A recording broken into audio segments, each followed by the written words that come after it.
रंग बनाना हलाल है, रंग बेचना हलाल है, रंग रोगन का काम करना हलाल है, रंगाई पोताई करना हलाल है, जूस में रंग मिलाना हलाल है, फल में रंग मिलाना हलाल है, सब्जी में रंग मिलाना हलाल है। लेकिन अगर होली के दिन थोड़ा सा रंग का छींटा पड़ जाए तो वो हराम है। और दिल्ली में होली के दिन 6 साल की बच्ची जो छत पर से नीचे आने जाने वालों को गुब्बारा फेंक रही थी, वो गुब्बारा नीचे गिरा और ये वहाँ से गुजर रही एक कन्वर्टेड हिंदू महिला के ऊपर उसको कुछ छींटे पड़ गए। उस कन्वर्टेड हिंदू महिला ने अपने पूरे रिश्तेदार नातेदारों को बुला लिया और उन सब ने तलवार से, पत्थर से, लकड़ी से, लाठी से उस हिंदू परिवार के ऊपर हमला कर दिया और 26 साल के युवा को तड़पा तड़पा के मार दिया। होली के दिन हुआ है ये। होली के दिन देश की राजधानी दिल्ली में हुआ है। उस दिल्ली में हुआ जिसको पांडवों ने 5,500 साल पहले बसाया था, जिसको इंद्रप्रस्थ कहते थे। उस दिल्ली में हुआ है जहां पे पांडवों के गांव रहते थे, पांडवों का परिवार रहता था। उस दिल्ली में अब हिंदुओं को अगर होली मना रहे हैं और थोड़ा सा छींटा पड़ जा रहा है तो उनकी हत्या कर दी जा रही है। हमारे पास संविधान है, सुप्रीम कोर्ट है, संसद है, हाई कोर्ट है, सब कुछ है। इसके बावजूद हत्या हो रही है और देश की राजधानी में भी हो रही है, कश्मीर में भी हो रही है, कन्याकुमारी में भी हो रही है, तमिलनाडु में भी हो रही है, बंगाल में भी हो रही है। सवाल यह है, ऐसी हत्या चीन में क्यों नहीं होती? इतनी जघन्य तरीके से हत्या सिंगापुर में क्यों नहीं होती? ऐसी हत्याएं भारत में ही क्यों हो रही हैं? इसके ऊपर अब चिंता करना पड़ेगा। सवाल यह है, इतनी अराजकता, इतना अलगाववाद, इतना जिहाद, इतना मजहबी उन्माद सिखाता कौन है? गुरुकुल में तो नहीं सिखाया जाता, वैदिक स्कूल में तो नहीं सिखाया जाता, डीएवी में तो नहीं सिखाया जाता, मॉन्टेसरी मिशनरी में भी इतना जिहाद, मजहबी उन्माद नहीं सिखाया जाता। ये सब सिखाया जाता है मदरसों में। माँ के पेट में कोई अलगाववादी, आतंकवादी, जिहादी नहीं होता। आतंकवादी, जिहाद, मजहबी उन्माद, ये जो कुछ भी है ये पेट से बाहर आने के बाद ही बच्चा सीखता है और इसको सिखाया जाता है मदरसों में। जिन मदरसों में भारत के प्रति नफरत सिखाई जाती है, उन मदरसों की संख्या जो मुगलों के समय में 1000 थी, अब लगभग 3.5 लाख हो चुकी है। और उन मदरसों को भारत के नेता, अभिनेता, लेखक, बुद्धिजीवी, पत्रकार, कलमकार डिफेंड कर रहे हैं। मदरसों को बैन करने की कोई मांग नहीं कर रहा है। पूरी दुनिया में जहां भी मदरसा खुला है, धीरे धीरे वहां आतंकवाद, अलगाववाद फैला है, अराजकता फैली है। और जहां भी मदरसा खुला है, धीरे धीरे करके वहां पे जो हिंदू थे उनका सर्वनाश हुआ है, हिंदुओं को खत्म किया गया है। पंडित नंदराम टिक्कू ने बहुत विकास किया था। उनको एक ही गलतफहमी थी कि वेद, पुराण, बाइबल, कुरान एक समान होता है, गुरुकुल मदरसा एक समान होता है। और नतीजा क्या रहा? गंधार अफगानिस्तान बन गया, हिंदू खत्म हो गए। राजा रणजीत सिंह जी, चक्रवर्ती नरेश बहुत अच्छे राजा थे, बहुत विकास किया था। उनको भी यही गलतफहमी थी, वेद, पुराण, बाइबल, कुरान एक समान होता है, गुरुकुल मदरसा एक समान होता है। और धीरे धीरे पंजाब की डेमोग्राफी बदली, पंजाब के 2 टुकड़े हो गए। एक पंजाब हमारे यहाँ है, वहाँ हिंदू, जैन, बौद्ध, सिख हैं। लेकिन जो पंजाब पाकिस्तान बन गया, वहाँ हिंदू, जैन, बौद्ध, सिख, सिंधी, मराठी सब खत्म हो चुके। यही गलतफहमी राजा हरि सिंह को थी, जो कश्मीर के राजा थे। उनको भी लगता था वेद, पुराण, बाइबल, कुरान एक समान होता है। उनको लगता था गुरुकुल मदरसा एक समान होता है। और धीरे धीरे वहाँ की डेमोग्राफी, मदरसे खुले, डेमोग्राफी बदली और कश्मीर में क्या हुआ है कुछ बताने की ज़रूरत नहीं। यही गलतफहमी राजा शशांक को थी। राजा शशांक जो बंगाल के राजा थे, उनको भी लगता था वेद, पुराण, बाइबल, कुरान एक समान होता है। उनको भी लगता था गुरुकुल मदरसा एक समान होता है। और धीरे धीरे डेमोग्राफी बदली, बंगाल के 2 टुकड़े हुए। जो बंगाल हमारे पास है उसको वेस्ट बंगाल कहते हैं, और जो ईस्ट बंगाल है वो डेमोग्राफी बदलने के कारण बांग्लादेश बन गया।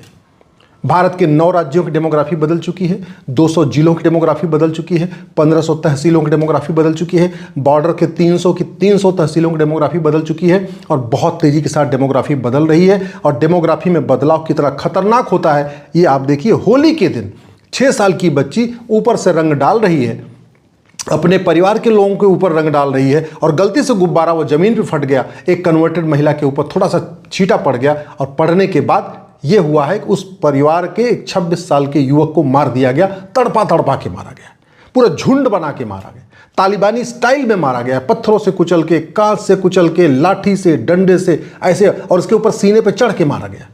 ये सब हो रहा है भारत में। 3 तलाक हराम नहीं है। 3 तलाक मतलब मदरसों में सिखाया जा रहा है। आप क्या सोचिए, अब जरा सोचिए क्या सिखाया जा रहा है। 3 तलाक जायज़ है, तलाक़ हसन जायज़ है, तलाक़ हसन जायज़ है, तलाक़ बाइन जायज़ है, तलाक़ किनाया जायज़ है, तहर्रुस जायज़ है, मुताह जायज़ है, मिस्यार जायज़ है, चाची, मामी, मौसी, बुआ से निकाह जायज़ है, मदरसों में सिखाया जा रहा है। चचेरी बहन, ममेरी बहन, फुफेरी बहन, मौसेरी बहन से निकाह जायज़ है, लेकिन वसुधैव कुटुंबकम जायज़ नहीं है। भारत माता की जय कहना हराम है, वंदे मातरम कहना हराम है, माता पिता का पैर छूना हराम है। भारत के मदरसों में 3.5 लाख मदरसों में सिखाया जा रहा है कि मूर्ति पूजा बलात्कार से भी ज़्यादा गंभीर अपराध है। भारत में 100 करोड़ से ज़्यादा हिंदू रहते हैं और मदरसों में यह सिखाया जा रहा है कि 100 करोड़ हिंदू हैं, ये बलात्कारी से भी ज़्यादा, मतलब ये बलात्कार से भी ज़्यादा गंभीर अपराध कर रहे हैं, ये सिखाया जा रहा है। मदरसों में सिखाया जा रहा है कि जल्दी से जल्दी इनको कन्वर्ट करो, इनकी बहन बेटियों को लफ्ज़ जिहाद में ट्रैप करो, इनका धर्मांतरण कराओ। मदरसे जो है लफ्ज़ जिहाद के सेंटर बने हैं, मदरसे धर्मांतरण के सेंटर बने हैं। मदरसों में रोहिंग्याओं को पनाह मिल रही है, मदरसों में बांग्लादेशियों का डॉक्यूमेंट बनाया जा रहा है। मदरसा आतंकवाद का अड्डा है, मदरसा अलगाववाद का अड्डा है, मदरसा जिहाद का अड्डा है। पाकिस्तान में ऑपरेशन सिंदूर में जितने मदरसे तबाह किए गए, वो मदरसे क्या थे? आतंकवादियों के अड्डे थे। भारत का भी वही हाल है। और मुगलों ने 1000 मदरसे खोले थे, वो 3.5 लाख हो चुके हैं। मैं फिर से कह रहा हूं, अगर भारत को बचाना है तो नियम कानून बदलना होगा। ये ब्रह्मोस, अग्नियान, चंद्रयान, मंगलयान, सूर्ययान, ये एयरपोर्ट, हाईवे, एक्सप्रेसवे, ये भारत को अंदर से सुरक्षित नहीं करेंगे। ये जो बड़ी बड़ी मिसाइलें हैं, हमारे पास परमाणु बम है, ये हमको चीन और पाकिस्तान से बचाएगा। भारत के अंदर का खतरा चीन और पाकिस्तान से ज़्यादा है। और खतरा आप देख लीजिए कि आतंकवादी कितने लोगों को मारते हैं और भारत में जिहाद के कारण कितने लोग मारे जा रहे हैं।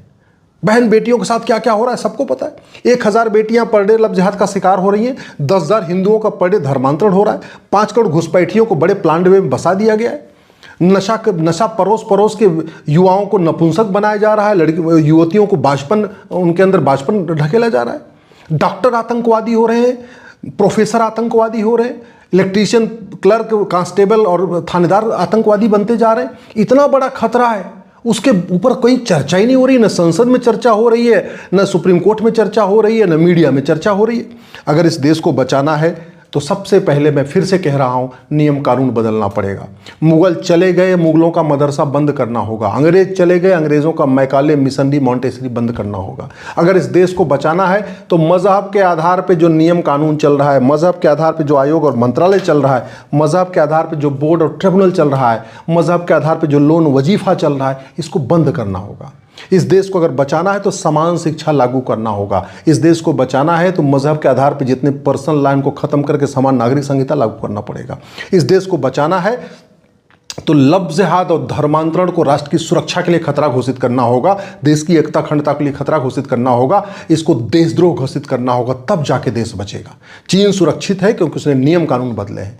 चीन जो सुरक्षित है अंदर से, वहाँ जैसी घटनाएं नहीं हो रही, उसका मूल कारण ये है कि उन्होंने कठोर कानून बनाए हैं। हमारे देश में कानून नहीं है। चीन में किसी की हिम्मत नहीं, रोहिंग्या और बांग्लादेशी की एक आदमी चला जाए चीन में, और भारत में 5 करोड़ आके बैठे हुए हैं क्योंकि हमारा नियम कानून सड़ा हुआ है। और जब पकड़े भी जाते हैं तो यहाँ के पाखंडी नेता, अभिनेता, लेखक, बुद्धिजीवी मानवाधिकार के नाम पे उनको डिफेंड करने लगते हैं। मानवाधिकार मानव का होता है, दानव का नहीं। अगर इस देश को बचाना है तो विदेशी फंडिंग पे रोक लगाना पड़ेगा। इस देश को बचाना है तो हम दो हमारे दो नहीं तो हम दो हमारे 3 ही सही, लेकिन तत्काल जनसंख्या नियंत्रण कानून बनाना होगा। इस देश को बचाना है तो जस्टिस विद इन ईयर लागू करना पड़ेगा। इस देश को बचाना है तो सठे साठ्यम समाचारे सिद्धांत लागू करना पड़ेगा। राम नीति है भय बिन होय न प्रीत, उस सिद्धांत को लागू करना पड़ेगा। जो लोग ऐसे जिहाद कर रहे हैं, जो लोग इस तरीके की हत्या कर रहे हैं, उनको 6 महीने के अंदर उनको फांसी पे देना पड़ेगा, तब जाके होगा। कमलेश तिवारी से कन्हैया लाल तक हजारों लोगों की हत्या हो चुकी है, किसी एक को भी फांसी नहीं हुई, किसी एक की भी नागरिकता नहीं गई, किसी एक की भी 100% प्रॉपर्टी नहीं जब्त हुई, किसी एक का भी narco polygraph brain mapping test नहीं हुआ है। देश सुरक्षित हाईवे से नहीं होगा, देश सुरक्षित एक्सप्रेसवे से नहीं होगा, देश सुरक्षित एयरपोर्ट से नहीं होगा। देश सुरक्षित होगा कठोर नियम कानून से, देश सुरक्षित होगा जस्टिस विद इन ईयर से, देश सुरक्षित होगा समान शिक्षा, समान नागरिक संहिता लागू करने से, देश सुरक्षित होगा घुसपैठ नियंत्रण, धर्मांतरण नियंत्रण, जनसंख्या नियंत्रण कानून बनाने से।